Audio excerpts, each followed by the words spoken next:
dini za moto zilipokuja, kila mtu aliona yenyewe kitu mwenzake, lakini hata yake ungekuwa mweko na boga angepasula zake na naenda nasema ndalungulio sababu wajue nini yenyewe kwa nafanya, lakini tu pote walijua, ndio maana walivumilia pale, na kuvumilia kwao ukatuma zile dini za moto zilizogawanyika ndani kwenye vichwa vyao na kuwakalia, wakavumilia, kisha apre wakajazwa Roho Mtakatifu.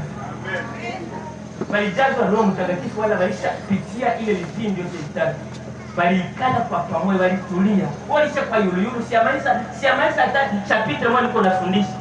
Mimi nadhani kwa mwenyewe alishasema jiendea hautaenda pale utulie na mpokee Roho Mtakatifu. Amen.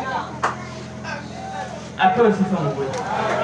Hakuna kuonendaka ndio kishi tunakimbia.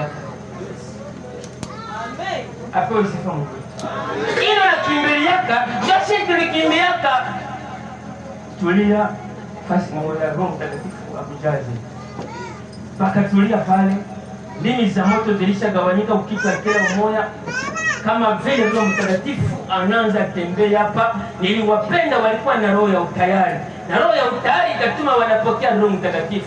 Wakati yenye Roho Mtakatifu anaingia, alipoingia wote wakajazwa, na walipojazwa kila mtu akaanza sema kwa lugha, na lugha yenyewe kila mtu alisema.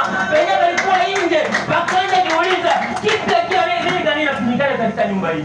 Wenyewe walikuwa nje, wenyewe wanausha manyanya kwa shu, na wote wako wanatembea, wenyewe mligala zao, wakasikia kule fujo mmoja wakajuta fujo nini, wanasogea wakasikia kila mtu anasema kwa lugha yangu ambayo nilisaidiwa mimi, wakasema mashi, wakasema kileka kitembo, lugha zote zile, na ile yenyewe unajifunia mara niliseme watu wataniogopa. Roho Mtakatifu alisema amen. Ndio useme Kiingereza ndio Mtakatifu. Roho Mtakatifu anajua lugha yako yote. Ako wanazungumza mule, wenyewe wako nje wanasema pa, penye piko mule hatu ya bisikia. Inawezekana watu wanaelewa. Tena ingawa saa ya wanaelewa, wanaelewa.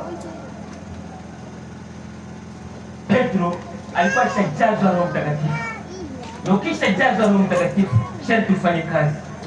Alikuwa shajazwa Roho Mtakatifu, akasimama na wengine 11, akasimama mbele ya mkutano, akawaambia kwamba hao watu hawaelewi, nani mwenyewe sielewi, lakini pana kitu kingine ambacho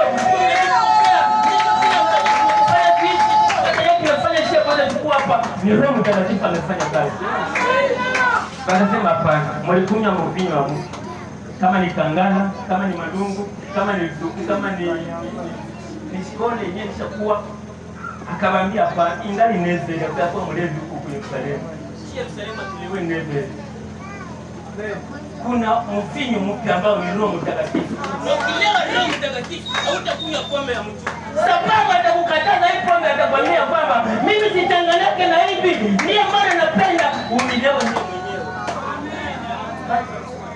Haiwezekani tena. Hapa watu walikunywa pombe. Haipombe wasikilize tuangalie. Kuna wanaanza kusema lugha yangu, mimi Mfulero, mimi Mnyarwanda, mimi Mwingereza, mimi Mfaransa. Wanaanza sema sababu haiwezekani. Mtu mwenyewe ajue Yesu, msalaba, habari ya msalaba kwake ni upuuzi na ndio kwa sababu hajui kitu. Akasema hapana. Wakasogelea. Kumbe wako wanasogelea nao bahati yao. Wakasogelea. Kumbe wako wanasogelea nao Roho Mtakatifu. Na Roho Mtakatifu anaambukiaka. Akaambukia sana.